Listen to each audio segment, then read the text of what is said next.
Assalamualaikum warahmatullahi wabarakatuh. Hai teman-teman di sana, apakah kalian di sana baik-baik saja? Semoga kalian di sana baik-baik saja dan dijauhkan dari segala macam penyakit. Oke, pada kesempatan kali ini, pada video kali ini saya akan memberikan suatu pembahasan tentang jurnal yang telah diterbitkan oleh Elsevier Ltd dan telah ditulis oleh mereka. Dalam video kali ini itu adalah sebenarnya tugas dosen untuk saya menjelaskan jurnal. Sebelum saya menjelaskan jurnal, saya akan memanggil teman saya dulu untuk membantu saya jikalau ada kata-kata yang salah atau mungkin ya gitulah dalam pembahasan. Oke, saya panggil dulu ya. Uchiose, Najutsu. Ada apa? Teman saya sudah datang dan sekarang kita lanjut ke pembahasan jurnalnya. Let's go. Oke teman-teman, sekarang kita sudah berada pada pembahasan. Di sini pengelasan laser transmisi itu merupakan suatu pengelasan yang dapat merakit atau menyatukan bagian polimer.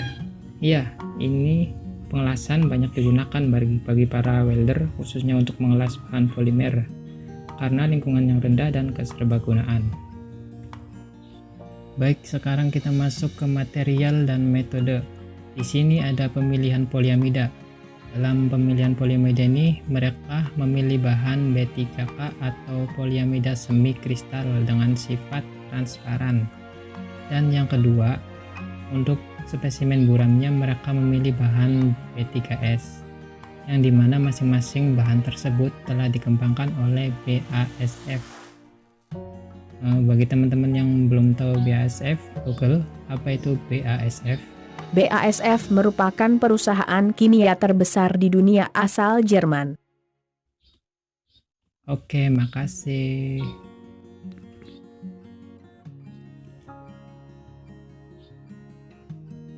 Oke, selanjutnya persiapan spesimen.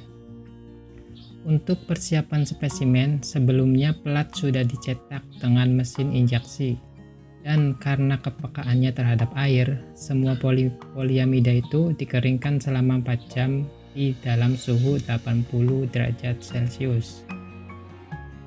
Kita lanjut ke karakterisasi sifat material.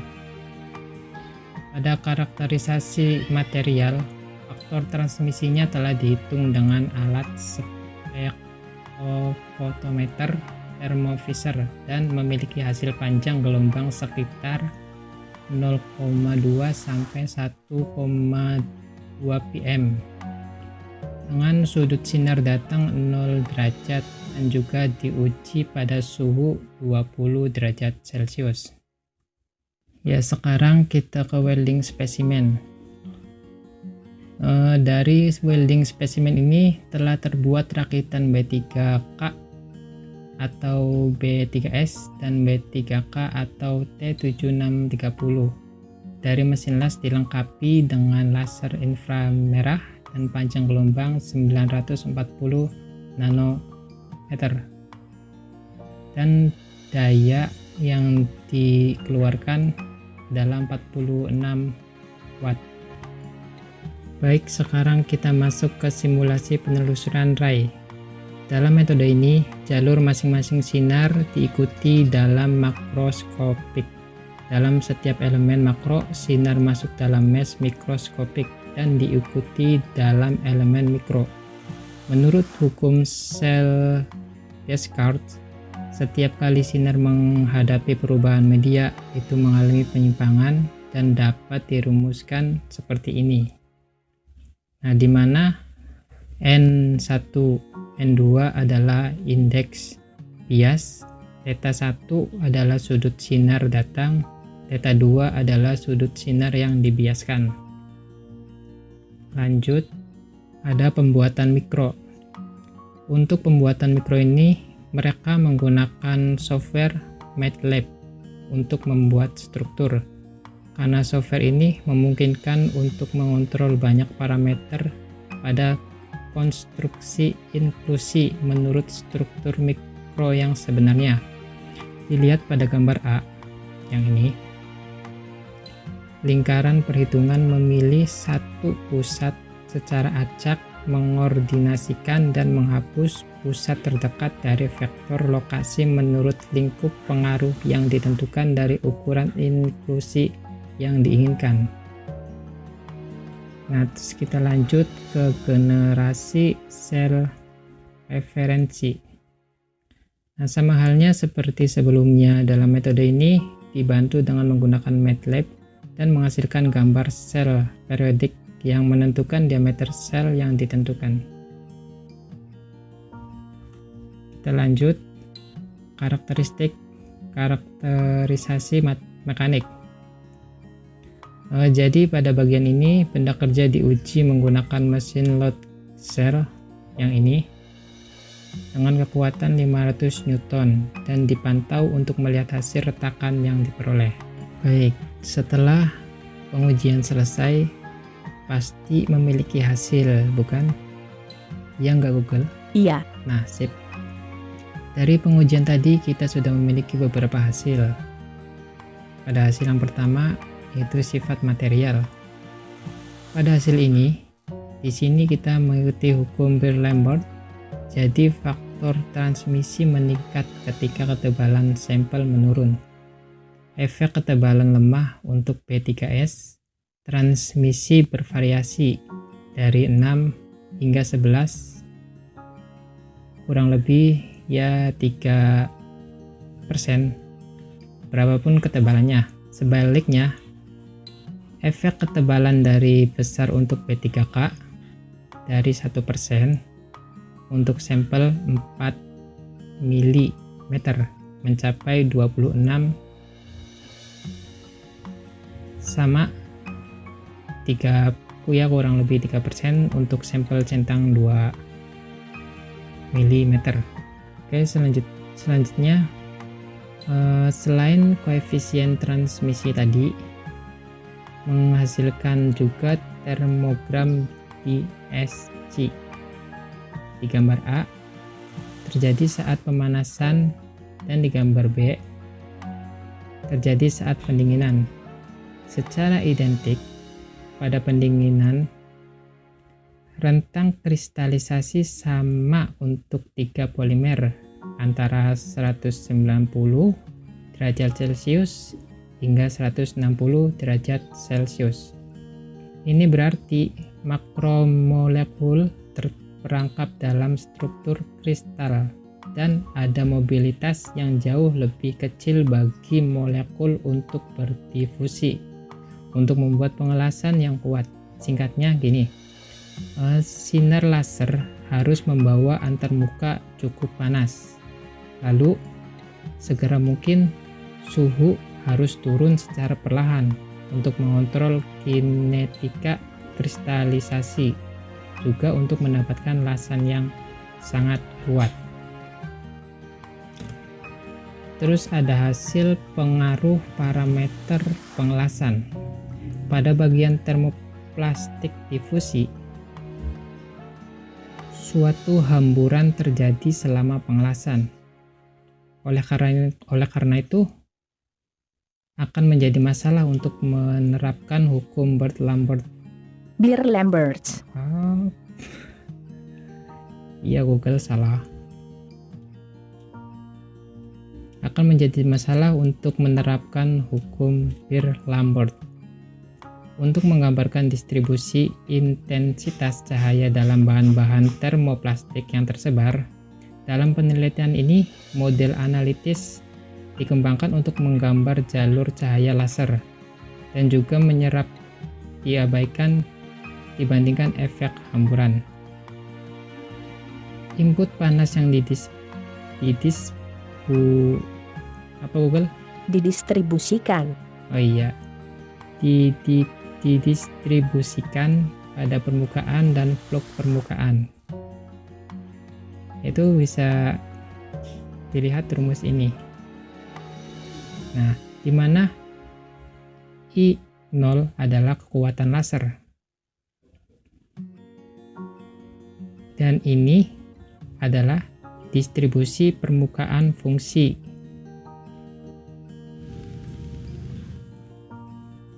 Oke, kita lanjut. Masih dalam pengaruh parameter pengelasan, fungsi juga mewakili distribusi flux daya hingga integral atas balok sama dengan kesatuan, dan dapat diasumsikan sebagai berikut ini nih. Nah, di mana S itu adalah zona bagian balok. Ya, kita lanjut. Selama pengelasan juga, flux panas mencapai intensitas lebih tinggi.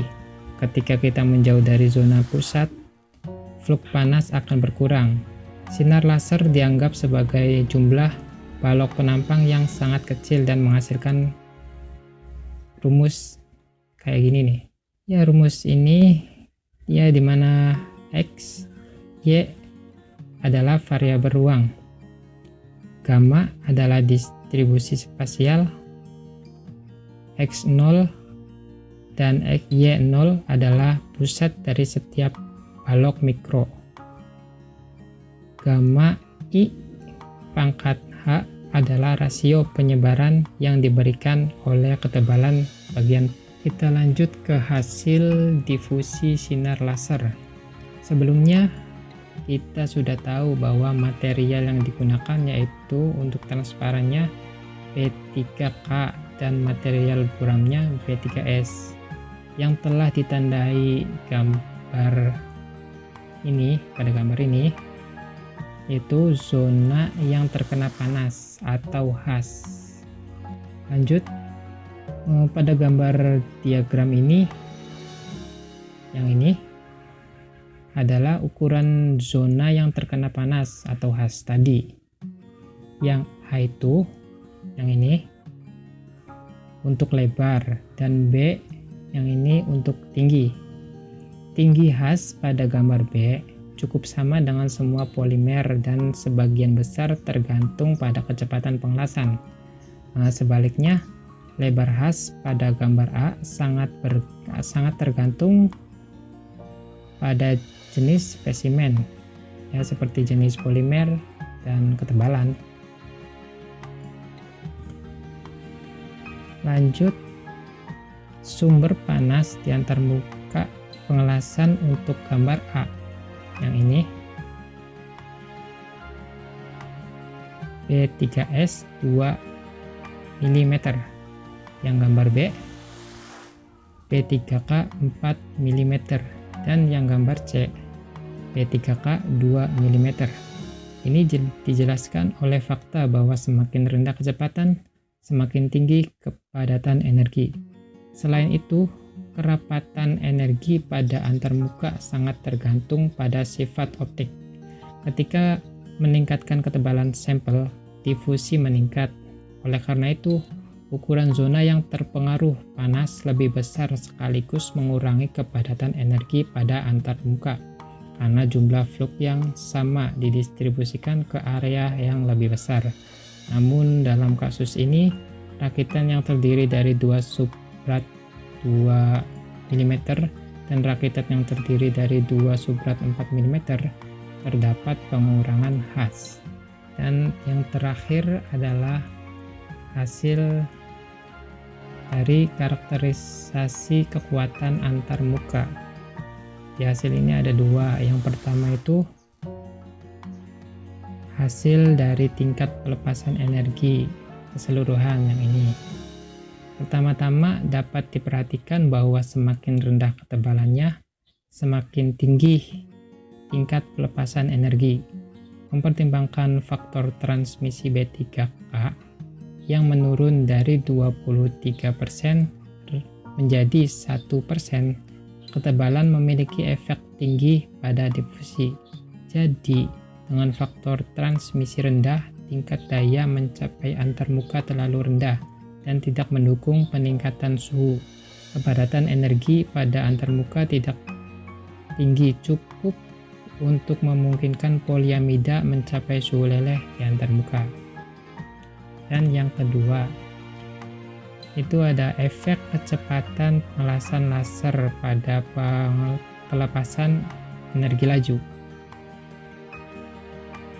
Ini dapat dijelaskan bahwa ketika kecepatan pengelasan lebih tinggi, kepadatan energi pada antarmuka lebih rendah. Sebaliknya, kecepatan pengelasan rendah menginduksi kepadatan energi tinggi di antarmuka. Hal ini menyebabkan kenaikan suhu yang signifikan. Namun demikian, degradasi polimer pada antarmuka dan kekuatan mekanik lebih rendah untuk pelasan. Ya, ini adalah referensi mereka untuk membuat jurnal. Teman-teman bisa baca sendiri referensi ini. Oke teman-teman, baik, itulah pembahasan dari saya. Jadi kesimpulannya ialah efek dari parameter seperti kepadatan energi, terus kecepatan sinar laser, terus ketebalan bagian yang telah dikolerasikan dengan kekuatan mekanik diukur dengan tes Baji. Nah, sifat termomekanis dan optik dari sampel yang telah dinilai tadi dikolerasikan dengan dimensi zona yang terkena panas atau HAS tadi. Nah, untuk analisis difusi laser yang lebih lengkap dan luas lagi, hasil ini harus dikonsolidasikan dengan pengukuran eksperimental difusi laser dan kampanye eksperimental yang lebih luas lagi. Begitulah kesimpulannya. Baik, semoga video ini bermanfaat. Jikalau ada salah kata ataupun salah penjelasan, mohon dimaklumi karena saya juga lagi belajar. Oke, sekian dari saya. Wassalamualaikum warahmatullahi wabarakatuh.